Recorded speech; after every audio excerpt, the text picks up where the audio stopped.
Hey, what's up, coin fam? In today's video, we're talking about rare coin errors worth money. We're talking about some of the most valuable and well-known double die errors. All of the coins we're looking at today are either DDOs, double die obverse, or DDRs, double die reverse. Here's our first coin of the day. Take a look at this 1945 Philadelphia minted Jefferson nickel. This nickel has some incredible doubling on it. Let's take a look at the back of the coin. Check out the spread on the letters in Monticello, cents, and states of. Unless your eye is as bad as mine, you should be able to see this doubling with the naked eye. This is one of the coins featured in the Cherry Picker's Guide. If you're interested in learning more about error coins to look for at pawn shops and coin shows, you can check out the link in the video description. This nickel right here is in really good condition. It graded mint state 66, which is only 4 grades away from a perfect 70. And on top of that, it has the full step designation. All of these features combined brought in a whopping $14,100 when this sold at auction.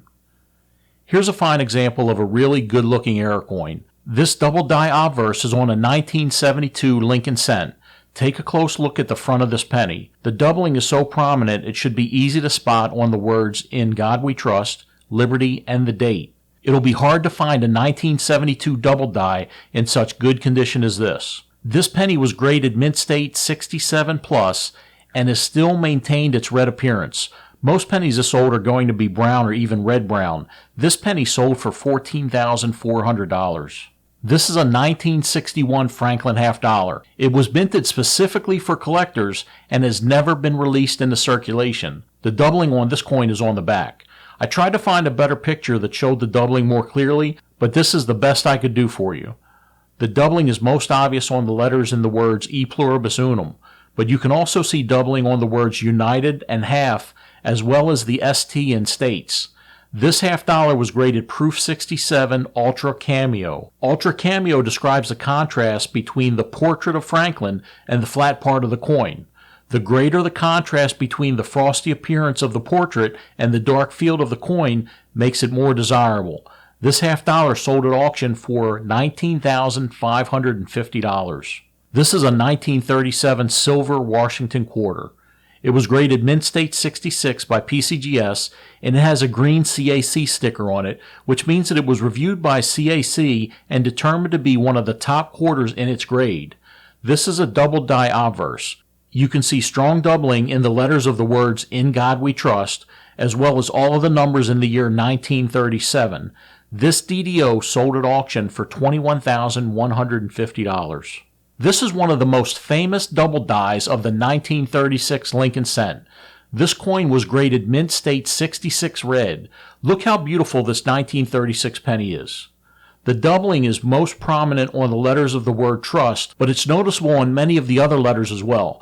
Look at the thickness of the I and some of the features of the G, as well as the split serifs of the W, E, T, R, and the S. And to top it off, let's look at the doubling right here on each of the numbers of the date. All of the doubling on this highly graded 1936 penny brought in $21,850 at auction. Everybody knows about the rare 1909 SVDB. But have you ever heard of the 1909 VDB DDO? This is the rarer of the two known double dies for this year. Sometimes doubling is really obvious because of major separation of the letters, numbers, or other features of a coin. Split serifs is another sign of doubling. Here we see a more subtle result of doubling that shows as extra thickness on the upper parts of the letters in the word Liberty, as well as the numbers in the date. This 1909 VDB was graded mint state 67 red and sold at auction for $24,150. This is a 1917 double die obverse. It was graded mint state 66 red by PCGS. Check out the prominent doubling on the letters of the word trust and the 9 and the 7 in the date.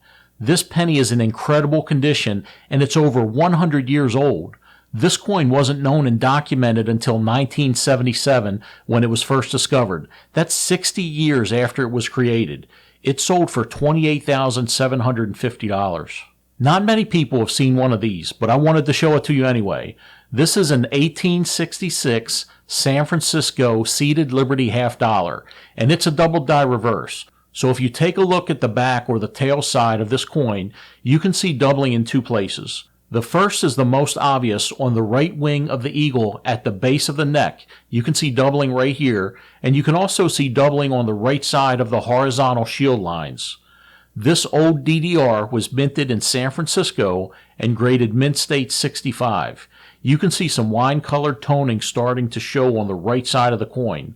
This $half sold at auction for over $30,000. This is one of the more popular double dies out there. It was even featured in a 2014 Stephen King movie called A Good Marriage. This penny is a wheat cent, as you can see on the reverse. I'll flip it over and reveal the date.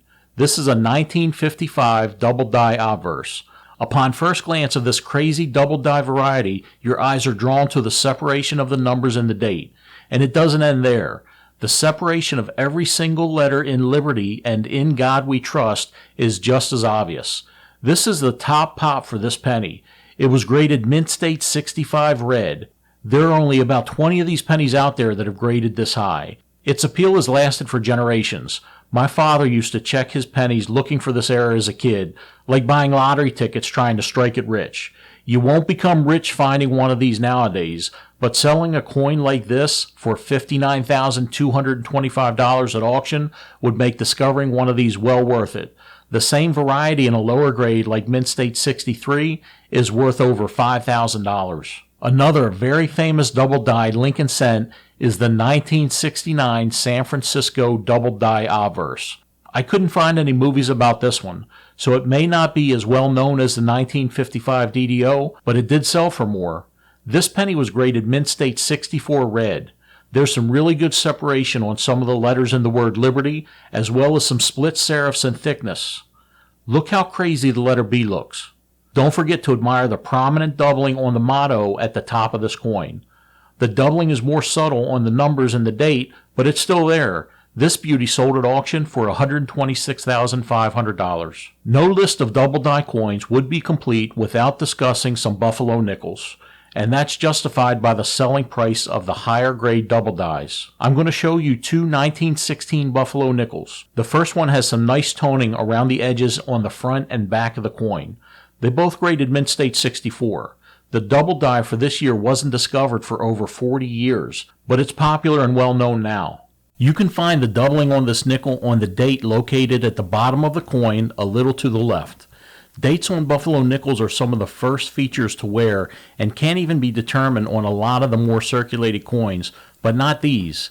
You can clearly see doubling on both the 9 and the 6 on both of these nickels. The nickel on the left sold at auction for $195,500, and the one on the right brought in over $264,000. Now that you've seen these double dies and how much they're worth, how can a dime be worth $450,000? Take a look at the video on the left to learn what to look for and how to identify other rare dimes worth money. Thanks for watching.